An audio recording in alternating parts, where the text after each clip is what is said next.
ধৃত দেবরাজ চক্রবর্তীর পুলিশি হেফাজতের মেয়াদ বাড়ালো বারাসাত আদালত। অভিষেক বন্দ্যোপাধ্যায় ঘনিষ্ঠ তৃণমূল নেতা ও বিধাননগর পুরসভার প্রাক্তন কাউন্সিলরকে আরও 6 দিন পুলিশ হেফাজতের নির্দেশ দেওয়া হয়েছে। হেফাজতে থাকাকালীন দেবরাজ চক্রবর্তীর ব্যাংকের লকার থেকে 500 গ্রাম সোনা উদ্ধার হয়েছে, এমনটাই দাবি করেছে পুলিশ। দেবরাজ চক্রবর্তীর নামে থাকা প্রায় 8.5 কোটি টাকার সম্পত্তি হস্তান্তর হয়েছে বলেও দাবি করেছে পুলিশ। ধৃত দেবরাজ চক্রবর্তী পুলিশি হেফাজতের মেয়াদ আরও বাড়ালো বারাসাত আদালত। অভিষেক ঘনিষ্ঠ তৃণমূল নেতা ও বিধাননগর পুরসভার প্রাক্তন কাউন্সিলরকে আরও 6 দিন পুলিশ হেফাজতের নির্দেশ দিয়েছে আদালত। পুলিশের তরফ থেকে যেমনটা দাবি করা হয়, হেফাজতে থাকাকালীন দেবরাজ চক্রবর্তীর ব্যাংকের লকার থেকে 500 গ্রাম সোনা উদ্ধার হয়েছে এবং সেই সঙ্গে দেবরাজ চক্রবর্তীর নামে থাকা প্রায় 8.5 কোটি টাকার সম্পত্তি হস্তান্তর হয়েছে বলেও দাবি করেছে পুলিশ।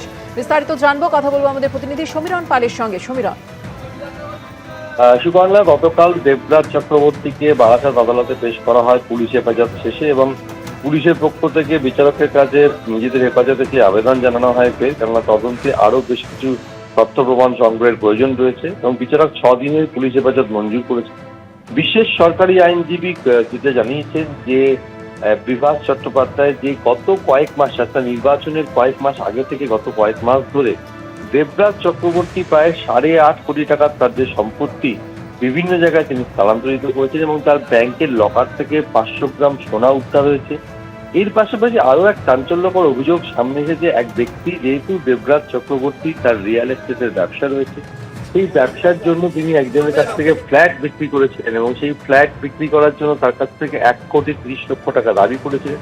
ওই ব্যক্তি তাকে 1 কোটি টাকা দিয়েও দিয়েছিলেন, কিন্তু তা সত্ত্বেও তাকে কোনো ফ্ল্যাট দেওয়া হয়নি, এমনই চাঞ্চল্যকর অভিযোগ সামনে এসেছে। অর্থাৎ দেবরাজ চক্রবর্তী গ্রেপ্তারের আগে থেকে, অর্থাৎ বিধানসভা নির্বাচনের ফলাফল ঘোষণা এবং রাজ্যে পালাবদলের পরই রাজারহাট গোপালপুরের বিজেপি বিধায়ক তরুণজ্যোতি তেয়ারি বারবার অভিযোগ করছিলেন যে গত কয়েক বছরে দেবরাজ চক্রবর্তী ফুলে ফেঁপে উঠেছিলেন, কোটি কোটি টাকার সম্পত্তি তৈরি করেছিলেন, এবং শুধু তাই না, তার তোলাবাজিতে অতিষ্ঠ হয়ে পড়েছিল রাজারহাট গোপালপুরের মানুষ। আর সেই কারণে দেবরাজ চক্রবর্তীকে গ্রেপ্তারের দাবি তুলেছিলেন, এবং দেবরাজ চক্রবর্তী গ্রেপ্তার হওয়ার পর একে একে তার বিভিন্ন কুকীর্তি সামনে আসতে শুরু করে, যে কোটি কোটি টাকার তোলাবাজি এবং তার পাশাপাশি তার রিয়েল এস্টেটের ব্যবসা, এই সমস্ত কিছু, এবং রাজ্যের বিভিন্ন জায়গায় তার রিসোর্ট রয়েছে, অর্থাৎ নামে বেনামে প্রচুর সম্পত্তি করেছিলেন দেবরাজ চক্রবর্তী। আদালতে তদন্তকারী আধিকারিকরা একে একে তার প্রমাণ সামনে তুলে ধরছেন, এবং সেই কারণে তাকে আরো নিজেদের হেফাজতে রাখার প্রয়োজন।